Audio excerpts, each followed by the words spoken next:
BTV broadcasting देख रहे ਸਾਰੇ ਹੀ ਦਰਸ਼ਕਾਂ ਨੂੰ ਪਿਆਰ ਭਰੀ ਸਤਿ ਸ਼੍ਰੀ ਅਕਾਲ। ਮੈਂ ਸੁਖਨੀਤ ਕੌਰ ਲੈ ਕੇ ਹਾਜ਼ਰ ਹਾਂ ਕੈਨੇਡਾ ਅਤੇ ਅੰਤਰਰਾਸ਼ਟਰੀ ਖਬਰਾਂ ਦਾ ਬੁਲੇਟਿਨ। ਅੱਜ ਦੇ ਬੁਲੇਟਿਨ ਦੀ ਸ਼ੁਰੂਆਤ ਕਰਦੇ ਹਾਂ ਕੁਝ ਮੁੱਖ ਖਬਰਾਂ ਦੇ ਨਾਲ। PM ਮਾਰਕ ਕਾਰਨੀ ਵੱਲੋਂ ਨਵੀਂ ਕੈਬਨਿਟ ਵਿੱਚ ਕੀਤੇ ਗਏ ਕਈ ਵੱਡੇ ਫੇਰਬਦਲ। ਅਲਬਰਟਾ ਨੂੰ ਵੱਖ ਕਰਨ ਲਈ ਫਿਰ ਹੋਈ ਕੈਲਗਰੀ ਵਿੱਚ ਰੈਲੀ। ਕਿਊਬੈਕ ਦੀ ਟੈਰੀਬੋਨੀ ਰਾਈਡਿੰਗ ਵਿੱਚ ਫਿਰ ਪਿਆ ਇੱਕ ਵੋਟ ਦਾ ਰੌਲਾ। ਕੈਲਗਰੀ ਦੇ ਵਾਰਡ 5 ਕੌਂਸਲਰ ਰਾਜ ਧਾਲੀਵਾਲ ਨੇ ਉਬਰ ਅਤੇ ਲਿਫਟ ਡਰਾਈਵਰਸ ਦੇ ਲਾਇਸੈਂਸ ਤੇ ਕੈਪ ਲਗਾਉਣ ਦਾ ਪ੍ਰਸਤਾਵ ਕੀਤਾ ਪੇਸ਼। ਤੇ ਹੁਣ ਖਬਰਾਂ ਵਿਸਥਾਰ ਵਿੱਚ। ਕੈਨੇਡਾ ਦੇ ਪ੍ਰਧਾਨ ਮੰਤਰੀ ਮਾਰਕ ਕਾਰਨੀ ਨੇ ਆਪਣੀ ਨਵੀਂ ਕੈਬਨਿਟ ਵਿੱਚ ਕਈ ਵੱਡੇ ਫੇਰਬਦਲ ਕੀਤੇ ਹਨ, ਜਿੱਥੇ ਕੁਝ ਮੰਤਰੀਆਂ ਦੀਆਂ ਜ਼ਿੰਮੇਵਾਰੀਆਂ ਬਦਲ ਦਿੱਤੀਆਂ ਗਈਆਂ ਹਨ, ਜਦਕਿ ਕੁਝ ਹਾਲ ਹੀ ਵਿੱਚ ਨਵੇਂ ਚੁਣੇ ਗਏ ਸੰਸਦ ਮੈਂਬਰਾਂ ਨੂੰ ਅਹਿਮ ਅਹੁਦੇ ਦਿੱਤੇ ਗਏ ਹਨ। ਕਾਰਨੀ ਨੇ ਆਪਣੀ ਕੈਬਨਿਟ ਵਿੱਚ 24 ਨਵੇਂ ਚਿਹਰੇ ਲਿਆਂਦੇ ਹਨ। ਕਾਰਨੀ ਦੀ ਨਵੀਂ ਕੈਬਨਿਟ ਵਿੱਚ 28 ਫੁੱਲ ਮਿਨਿਸਟਰ ਅਤੇ 10 ਸੂਬਿਆਂ ਦੇ ਸੈਕਟਰੀਜ਼ ਸ਼ਾਮਿਲ ਹਨ। ਇਸ ਵਿੱਚ ਪਿਛਲੇ ਪ੍ਰਧਾਨ ਮੰਤਰੀ ਜਸਟਿਨ ਟਰੂਡੋ ਦੇ ਦੌਰ ਦੇ ਵੀ ਕਈ ਚਿਹਰੇ ਹਨ। ਇਸ ਦੇ ਵਿੱਚ ਹੁਣ minister of immigration, refugees and citizenship ਲੈਨਾ ਦਿਆਪ ਹੋਣਗੇ, ਜੋ ਕਿ ਹੈਲੀਫੈਕਸ ਵੈਸਟ ਤੋਂ MP ਹਨ। ਮੈਲਨੀ ਜੋਲੀ, ਜੋ ਪਹਿਲਾਂ ਫੋਰਨ ਅਫੇਅਰਸ ਮਿਨਿਸਟਰੀ ਵਿੱਚ ਸਨ, ਹੁਣ ਮਿਨਿਸਟਰ ਆਫ ਇੰਡਸਟਰੀ ਬਣ ਗਈ ਹੈ। ਫਰਾਂਸਵਾ ਫਿਲਿਪ ਸ਼ੈਂਪੇਨ ਫਾਈਨਾਂਸ ਮੰਤਰੀ, ਵਿੱਤ ਮੰਤਰੀ ਦੇ ਅਹੁਦੇ ਤੇ ਕਾਇਮ ਹਨ। ਡੋਮਿਨਿਕ ਲਿਬਲੈਂਕ ਕੈਨੇਡਾ ਅਤੇ ਅਮਰੀਕਾ ਵਪਾਰ ਨੂੰ ਸੰਭਾਲਣਗੇ। ਅਨੀਤਾ ਆਨੰਦ ਹੁਣ ਕੈਨੇਡਾ ਦੀ ਨਵੀਂ ਵਿਦੇਸ਼ ਮੰਤਰੀ ਬਣ ਗਈ ਹੈ। ਕ੍ਰਿਸਟੀਆ ਫਰੀਲੈਂਡ ਹੁਣ ਟਰਾਂਸਪੋਰਟ ਅਤੇ ਇੰਟਰਨਲ ਟ੍ਰੇਡ ਦੀ ਮੰਤਰੀ ਹੋਵੇਗੀ।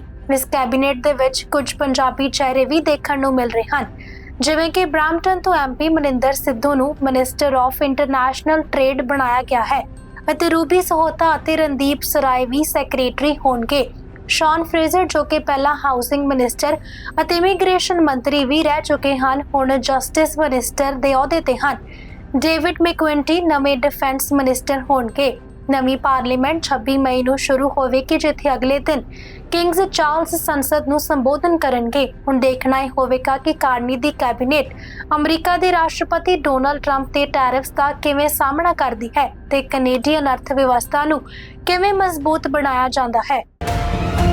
ਅਲਬਰਟਾ ਨੂੰ ਕੈਨੇਡਾ ਤੋਂ ਅਲੱਗ ਕਰਨ ਦੀ ਮੰਗ ਕਰਦੇ ਹੋਏ ਇੱਕ ਸਮੂਹ ਨੇ ਸੋਮਵਾਰ ਨੂੰ ਕੈਲਗਰੀ ਵਿੱਚ ਇੱਕ ਵੱਡੀ ਰੈਲੀ ਕੱਢੀ। ਅਲਬਰਟਾ ਪ੍ਰੋਸਪੈਰਿਟੀ ਪ੍ਰੋਜੈਕਟ ਨਾਮਕ ਇਸ ਗਰੁੱਪ ਨੇ ਸੋਮਵਾਰ ਰਾਤ ਕੈਲਗਰੀ ਦੇ ਐਸਟੋਰੀਆ ਬੈਂਕਟ ਹਾਲ ਵਿੱਚ ਰੈਲੀ ਕਰਕੇ ਆਪਣੇ ਰੈਫਰੈਂਡਮ ਲਈ ਇੱਕ ਸਵਾਲ ਪੇਸ਼ ਕੀਤਾ। ਸਵਾਲ ਇਹ ਸੀ ਕਿ ਕੀ ਤੁਸੀਂ ਸਹਿਮਤ ਹੋ ਕਿ ਅਲਬਰਟਾ ਸੂਬਾ ਇੱਕ ਸੰਪੂਰਨ ਖੁਦਮੁਖਤਿਆਰ ਜਾਂ ਫਿਰ ਸੁਤੰਤਰ ਦੇਸ਼ ਬਣ ਜਾਵੇ, ਹਾਂ ਜਾਂ ਨਹੀਂ।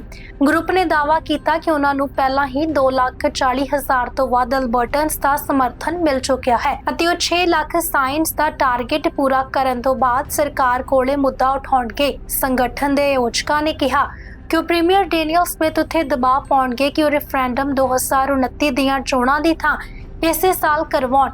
ਉਹ ਇਹ ਵੀ ਚਾਹੁੰਦੇ ਹਨ ਕਿ ਡੈਨੀਅਲ ਸਮਿਥ ਇਸ ਮੁਹਿੰਮ ਵਿੱਚ ਉਹਨਾਂ ਦਾ ਸਾਥ ਦੇਣ। ਜੈਫ ਰਾਥ, ਜੋ ਕਿ ਮੁੱਖ ਆਯੋਜਕ ਹਨ, ਉਹਨਾਂ ਨੇ ਕਿਹਾ ਕਿ ਯੂਨਾਈਟਿਡ ਕੰਜ਼ਰਵੇਟਿਵ ਪਾਰਟੀ UCP ਦੇ 65% ਸਮਰਥਕ ਇਸ ਮੰਗ ਨਾਲ ਸਹਿਮਤ ਹਨ। ਗਰੁੱਪ ਨੇ ਐਲਾਨ ਕੀਤਾ ਹੈ ਕਿ ਉਹ ਅਲਬਰਟਾ ਦੇ ਸਾਰੇ 87 ਚੋਣ ਖੇਤਰਾਂ ਵਿੱਚ ਰੈਲੀਆਂ ਕਰਕੇ ਰੈਫਰੈਂਡਮ ਲਈ ਮੁਹਿੰਮ ਤੇਜ਼ ਕਰਨਗੇ। ਇਹ ਰੈਲੀ ਉਹਨਾਂ ਦੀਆਂ 50 ਪਲਾਨਡ ਰੈਲੀਜ਼ ਵਿੱਚੋਂ ਇੱਕ ਸੀ, ਜਿਸ ਵਿੱਚ 1000 ਤੋਂ ਵੱਧ ਲੋਕਾਂ ਨੇ ਹਿੱਸਾ ਲਿਆ। ਕੈਨੇਡਾ ਦੇ ਨਵੇਂ ਪ੍ਰਧਾਨ ਮੰਤਰੀ ਮਾਰਕ ਕਾਰਨੀ ਨੇ ਆਪਣੀ ਕੈਬਨਿਟ ਵਿੱਚ ਕਈ ਤਬਦੀਲੀਆਂ ਕੀਤੀਆਂ ਹਨ, ਜਿੱਥੇ ਉਹਨਾਂ ਨੇ ਕਈ ਨਵੇਂ ਮਿਨਿਸਟਰਸ ਨੂੰ ਕੈਬਨਿਟ ਵਿੱਚ ਅਹੁਦੇ ਦਿੱਤੇ ਹਨ। ਇਸ ਦੇ ਨਾਲ ਹੀ ਇਮੀਗ੍ਰੇਸ਼ਨ ਮਿਨਿਸਟਰ ਨੂੰ ਵੀ ਬਦਲ ਦਿੱਤਾ ਗਿਆ ਹੈ ਤੇ ਰੇਚਲ ਬੈਂਡੀਅਨ ਤੋਂ ਬਾਅਦ ਹੁਣ ਹੈਲੀਫੈਕਸ ਵੈਸਟ ਦੀ ਸੰਸਦ ਮੈਂਬਰ ਲੈਨਾ ਦਿਆਪ ਨੂੰ ਦੇਸ਼ ਦੀ ਨਵੀਂ ਇਮੀਗ੍ਰੇਸ਼ਨ ਮੰਤਰੀ ਨਿਯੁਕਤ ਕੀਤਾ ਗਿਆ ਹੈ। ਦਿਆਪ ਕੈਨੇਡਾ ਦੀ ਪਹਿਲੀ ਲੈਬਨੀਜ਼ ਮੂਲ ਦੀ ਮਹਿਲਾ ਹੈ, ਜਿਸ ਨੇ ਨੋਵਾ ਸਕੋਸ਼ੀਆ ਵਿੱਚ ਜਸਟਿਸ ਮਿਨਿਸਟਰ ਅਤੇ ਅਟਾਰਨੀ ਜਨਰਲ ਦਾ ਅਹੁਦਾ ਸੰਭਾਲਿਆ ਸੀ। 2013 ਤੋਂ 2021 ਤੱਕ ਉਹ ਨੋਵਾ ਸਕੋਸ਼ੀਆ ਦੀ ਇਮੀਗ੍ਰੇਸ਼ਨ ਮੰਤਰੀ ਵਜੋਂ ਵੀ ਸੇਵਾ ਨਿਭਾ ਚੁੱਕੀ ਹੈ। ਦਿਆਪ ਨੇ ਨੋਵਾ ਸਕੋਸ਼ੀਆ ਦੇ ਇਮੀਗ੍ਰੇਸ਼ਨ ਪ੍ਰੋਗਰਾਮ ਨੂੰ ਮਜ਼ਬੂਤ ਬਣਾਉਣ ਵਿੱਚ ਅਹਿਮ ਭੂਮਿਕਾ ਨਿਭਾਈ, ਜਿਸ ਵਿੱਚ ਐਕਸਪ੍ਰੈਸ ਐਂਟਰੀ, ਪਾਇਲਟ ਪ੍ਰੋਗਰਾਮ ਅਤੇ ਨਵੇਂ ਇਮੀਗ੍ਰੈਂਟ ਐਂਟਰਪ੍ਰੀਨਿਓਰ ਸਟਰੀਮਸ ਸ਼ਾਮਿਲ ਹਨ। ਉਹ ਅੰਗਰੇਜ਼ੀ, ਫ੍ਰੈਂਚ ਅਤੇ ਅਰਬੀ 3 ਭਾਸ਼ਾਵਾਂ ਜਾਣਦੀ ਹੈ।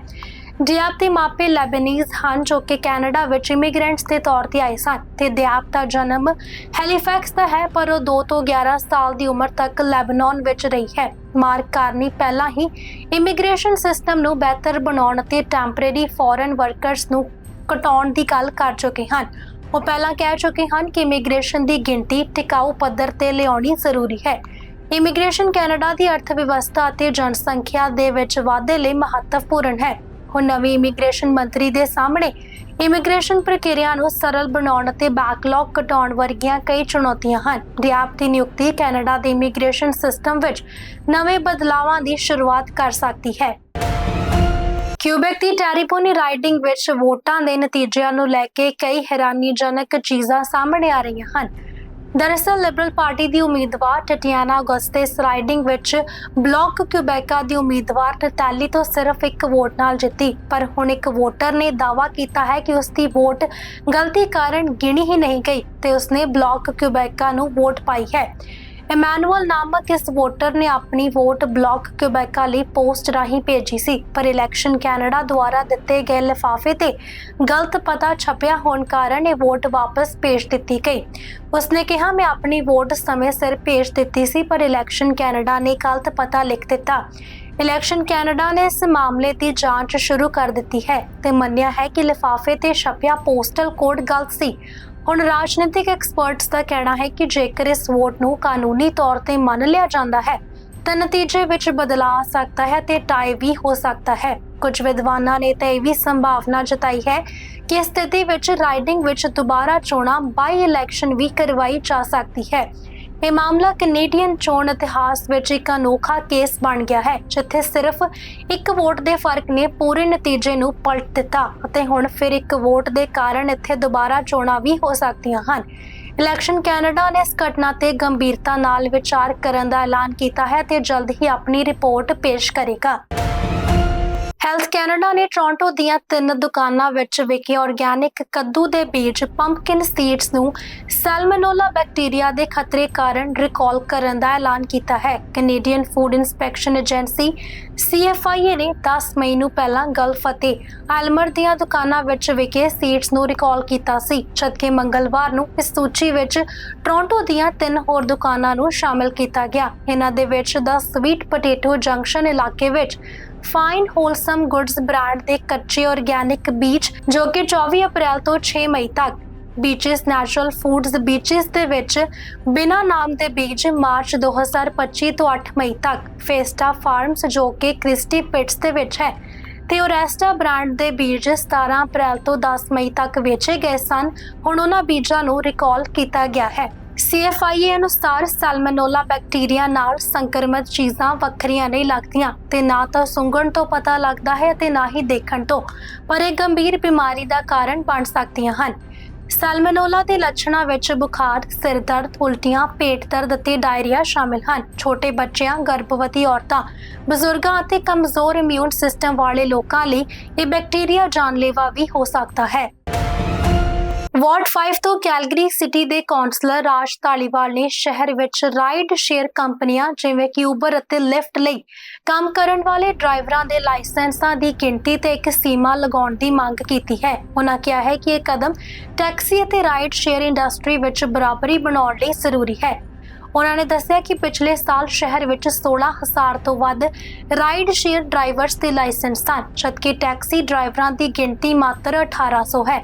ਉਹਨਾਂ ਨੇ ਕਿਹਾ ਹੈ ਕਿ ਸਮੀਖਿਆ ਦਾ ਇੱਕ ਹੋਰ ਮਹੱਤਵਪੂਰਨ ਕਾਰਨ ਇਹ ਸੁਨਿਸ਼ਚਿਤ ਕਰਨਾ ਹੈ ਕਿ ਮੌਜੂਦਾ ਸਿਸਟਮ ਕੈਲਗਰੀ ਦੇ ਲੋਕਾਂ ਦੀਆਂ ਜ਼ਰੂਰਤਾਂ ਨੂੰ ਪੂਰਾ ਕਰਦਾ ਹੈ। ਕੌਂਸਲਰ ਧਾਲੀਵਾਲ ਨੇ ਕਿਹਾ ਕਿ ਉਹਨਾਂ ਨੇ ਦੋਵਾਂ ਪੱਖਾਂ ਦੀਆਂ ਚਿੰਤਾਵਾਂ ਸੁਣੀਆਂ ਹਨ ਅਤੇ ਉਮੀਦ ਕਰਦੇ ਹਨ ਕਿ ਇੱਕ ਨਿਰਪੱਖ ਸਿਸਟਮ ਅਤੇ ਇੰਡਸਟਰੀ ਦੀ ਸਥਿਤੀ ਨੂੰ ਬਿਹਤਰ ਬਣਾਇਆ ਜਾਵੇਗਾ ਤਾਂ ਜੋ ਸਾਰੇ ਲੋਕ ਆਪਣੀ ਰੋਜ਼ੀ ਰੋਟੀ ਕਮਾ ਸਕਣ। ਉਹਨਾਂ ਕਿਹਾ ਕਿ ਮੈਂ ਪ੍ਰਸ਼ਾਸਨ ਨੂੰ ਸਿਰਫ ਇਹ ਕਹਿ ਰਿਹਾ ਹਾਂ ਕਿ ਇੱਕ ਸਮੀਖਿਆ ਕਰੋ, ਇਸ ਇੰਡਸਟਰੀ ਵਿੱਚ ਕੰਮ ਕਰ ਰਹੇ ਲੋਕਾਂ ਨਾਲ ਗੱਲਬਾਤ ਕਰੋ। ਜੇਕਰ ਇਹ ਪ੍ਰਸਤਾਵ ਇਸ ਹਫ਼ਤੇ ਐਗਜ਼ੀਕਿਊਟਿਵ ਕਮੇਟੀ ਵਿੱਚ ਪਾਸ ਹੋ ਜਾਂਦਾ ਹੈ ਤਾਂ ਕੌਂਸਲ ਜੂਨ ਵਿੱਚ ਇਸ ਤੇ ਵੋਟ ਪਾਵੇਗਾ। ਇਸ ਤੋਂ ਪਹਿਲਾਂ ਉਬਰ ਨੇ ਕੈਲਗਰੀ ਸਿਟੀ ਦੇ ਖਿਲਾਫ ਇੱਕ ਸ਼ਿਕਾਇਤ ਵੀ ਦਰਜ ਕਰਵਾਈ ਸੀ, ਜਦੋਂ ਕੌਂਸਲ ਨੇ ਰਾਈਡ ਸ਼ੇਅਰ ਕੰਪਨੀਆਂ ਤੋਂ ਯਾਤਰਾ ਸੰਬੰਧੀ ਡੇਟਾ ਸਾਂਝਾ ਕਰਨ ਦੀ ਮੰਗ ਕੀਤੀ ਸੀ। ਇਸ ਦੇ ਨਾਲ ਹੀ ਅੱਜ ਦੇ ਬੁਲੇਟਿਨ ਵਿੱਚ ਇੰਨਾ ਹੀ। ਮੁੜ ਤੋਂ ਹਾਜ਼ਰ ਹੋਵਾਂਗੇ ਹੋਰ ਖਬਰਾਂ ਦੇ ਨਾਲ। ਤੁਸੀਂ ਵੇਖਦੇ ਰਹੋ BTV broadcasting. Always B positive, B yourself.